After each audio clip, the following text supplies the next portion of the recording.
Gusto mo bang maging action figure as in legit na may box at accessories at gumagalaw? Parang from this to this. Gamit lang ang AI, ginawa ko to bilang respeto sa isang tunay na legend, si Nora Honor. Pero pwede mo rin itong gawin para sa iyo o para sa taong gusto mong i-honor, pasalamatan o minamahal. Madali lang to, promise.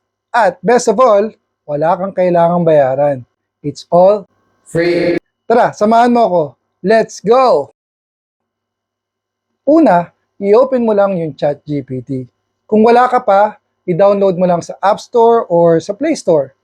Pwede din sa Chrome sa PC mo. Tapos, tap mo yung plus button sa lower left para i-upload yung photo mo. Or, i-describe mo lang yung action figure na gusto mong gawin. Pwedeng mala Marvel, Barbie, Hollywood, NBA, kahit ano. Ako, Nora Honor ang peg. Para tribute sa nag-iisang superstar. Nagpa-generate ako ng custom prompt para gawing action figure yung image ko. May box, may accessories, full effect. Ilalagay ko sa comment section yung exact prompt para i-copy mo na lang, then tweak mo para sa'yo. Then tap this button to start. Hintayin lang matapos at ayan. Pag may image ka na, long press to save. Kung hindi mo pa trip, just tap regenerate or adjust mo yung prompt hanggang swak na yung vibes. Tapos, doon naman tayo sa part na gumagalaw.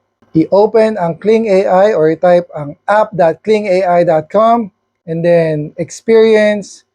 And then, palitan mo lang yung version 2.0 ng version 1.6. And then, click this button to upload your image. Gamitin ang image na nakuha kay ChatGPT. Then, paste the animation prompt. Yung prompt, galing din kay ChatGPT. Tinulungan niya ako gawin yung animation kung saan lumabas sa box yung toy. Kinuha yung trophy, pang famous moment. Pero, ilalagay ko rin yan sa comment section. I-tap ang generate. Hintayin matapos.